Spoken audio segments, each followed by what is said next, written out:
Assalamualaikum warahmatullahi wabarakatuh. Kami dari kelompok 3 akan menjelaskan tentang tinjauan seni rupa dalam aspek psikologi.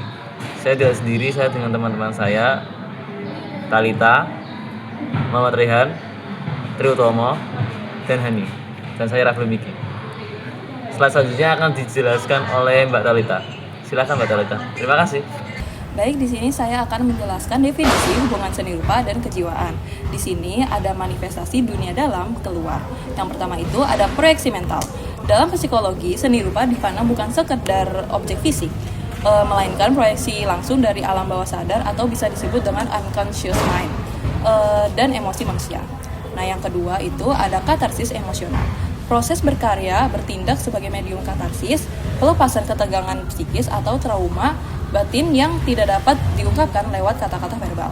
Nah, yang ketiga itu ada integrasi kognitif, menggabungkan persepsi sensoris visual dan dengan struktur memori dan emosi batin individu, menciptakan keselarasan mental. Baik, selanjutnya akan dibacakan oleh Raihan.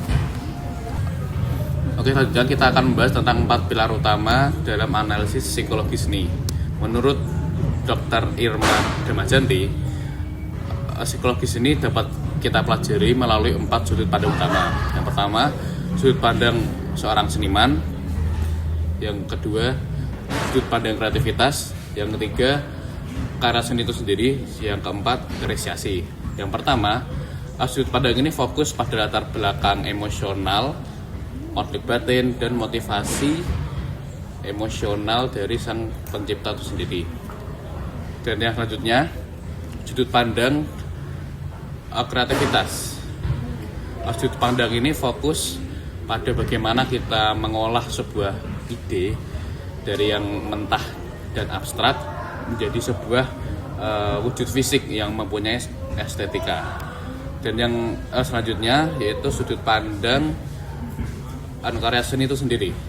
Jadi sudut pandang ini fokus pada bagaimana kita menganalisis bentuk, komposisi, dan bentuk visual dari karya seni itu sendiri.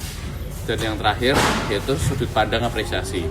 Sudut pandang ini fokus pada bagaimana audiens atau penonton kita memberikan respon terhadap karya seni yang kita berikan melalui cara yang neurologis dan emosional.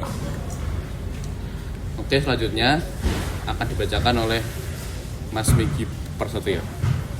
Baik, saya Rafli Miki akan menjelaskan tentang komponen elemen psikososial dalam karya seni.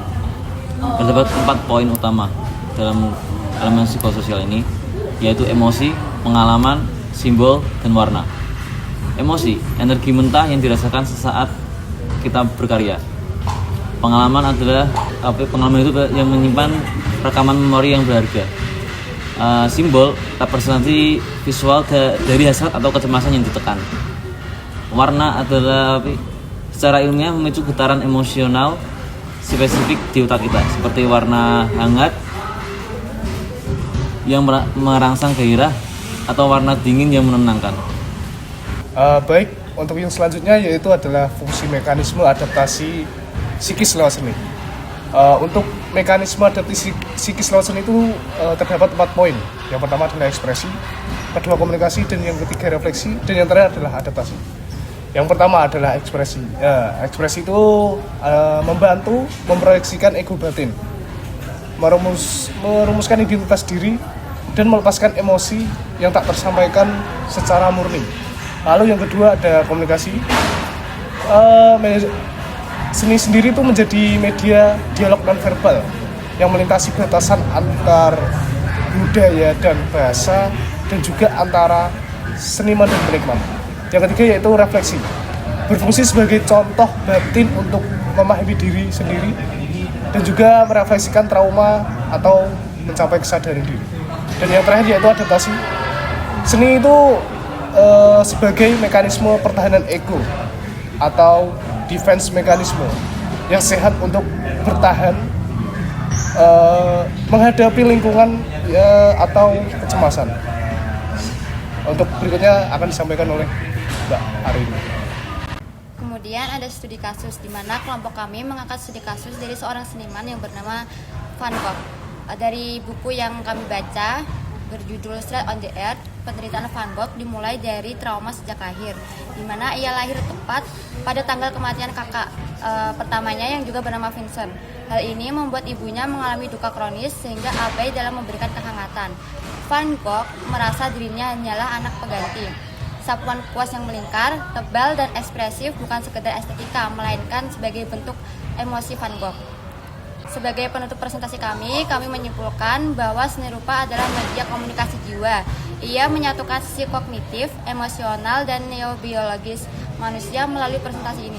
Kami berharap rekan-rekan bisa mengapresiasi karya seni dengan cara pandang yang lebih mendalam secara psikologi. Terima kasih banyak atas perhatiannya. Sekian dari kami. Wassalamualaikum warahmatullahi wabarakatuh.